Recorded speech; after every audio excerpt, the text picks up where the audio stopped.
มื้อนี้อากาศดีหลังจากฝนตกมาเที่ยวบ้านพักบ้านเมืองเฟืองเฮือนลาวใครบ่เคยมาเด้อมาเยี่ยมยามเมืองเฟือง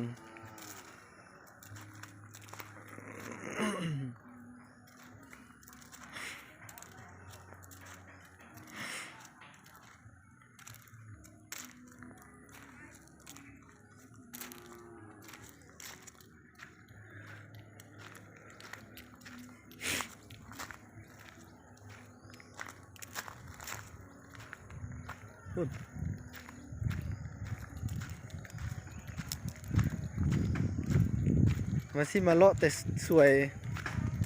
ฝนตกเอาแท้เอาว่าพอดีสิเมื่อละขากลับฝนเศร้าเลยแวะพากันแวะถ่ายรูปไปนึงละเมื่อขวบไม้ทั้ง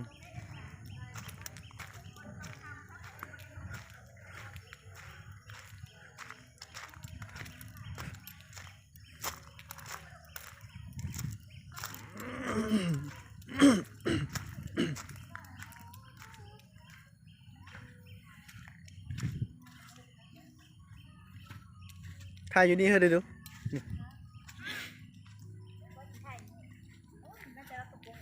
มาไว้ถ่ายรูปกัน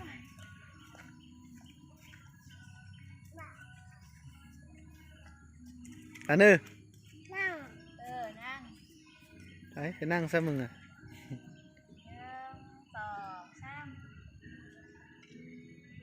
โอ้เอกเลยยังหลัง อันนี้คนล่อมาล่อบ่นั่งทับตีนไปแม่มันเป็นห้องค่ะบอกเฮ้ยเป็นห้องไปออกไปเป็นห้องเกี่ยวกับรถจะค้าคืนบ่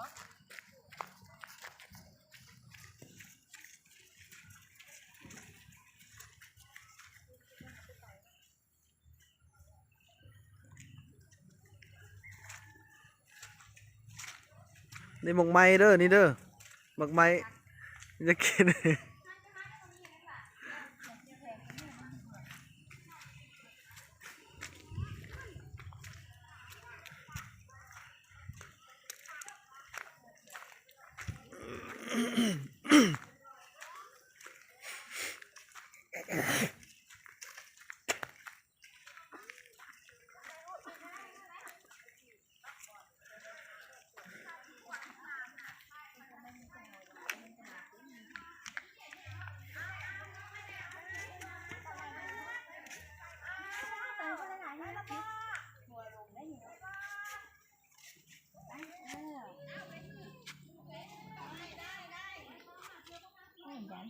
จับมือกันย่างไป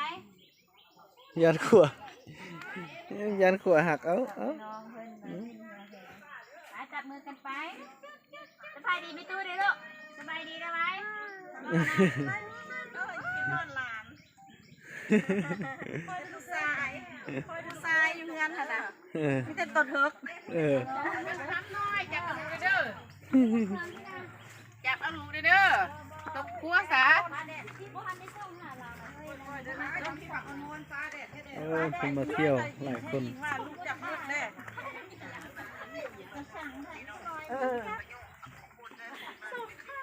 มันไปบางก่อน ตามกันเหรอมันบนน้องเมียนท้ายนี่ดิมาคุยตู้ลำดับทุกก้อน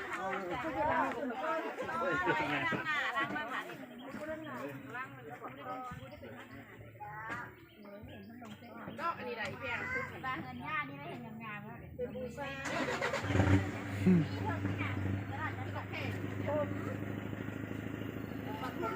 สบายดีถ้าเขาให้ลงเป็นเงินเพเด้อฮะเขาที่เขาเพิ่งยุติเงินเด้อเขาก็ให้ลงไปเด้อเพราะว่าเขาแทนเขาเด้อ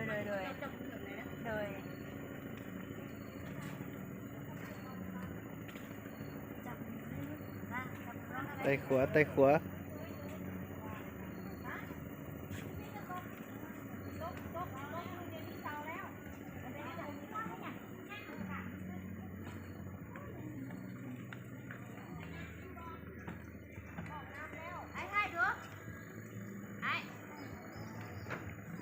อัดวิดีโอ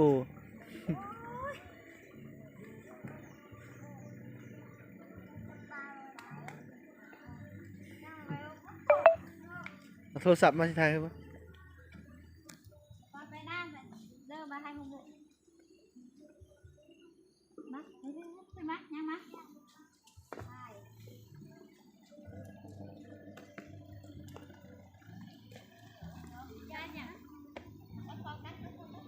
ไก่พด ยาดเด้อยังบ่ยาด คือแดงๆอย่างนี้วะอีออีออีออีออีอเป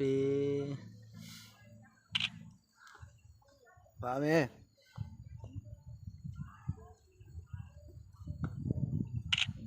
เซเว่นหน้าเฝ้าแต่หนีใช่ปะ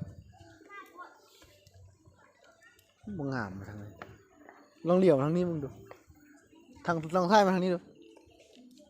หน้าเป็นจังได๋ลองมาทางนี้มึงดูยืนทางนี้ดูคนเดียวนี่แหละทางนี้คือวิวเขียวๆมันจะงามๆด้วย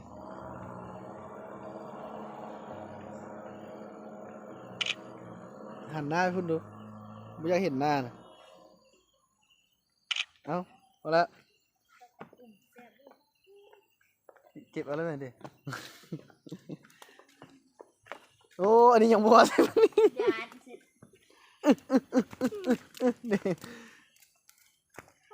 จ นางงามนะดิหันหน้ามามุกดูแหวะแหวะเบือหันหน้ามานี่ดูแหวะเบือเพื่อนตายละอันเดียก็เขินมัดผู้สาวน้อยคนนี้น่ะ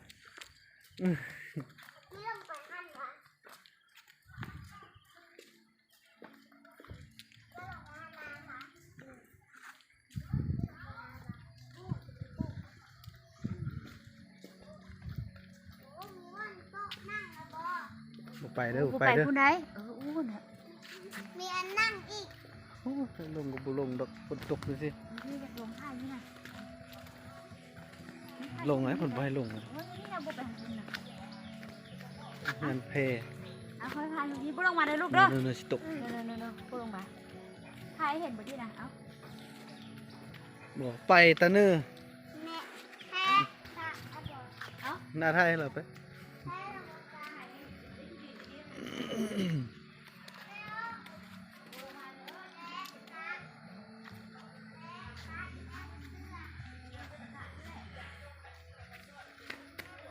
อยู่เฮือเพ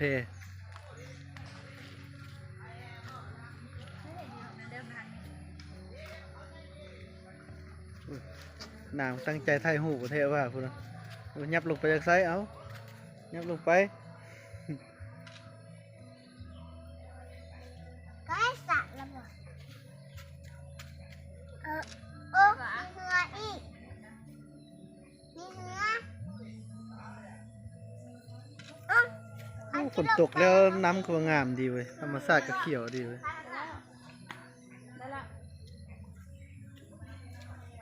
ตาเนอร์นี่ก็ได้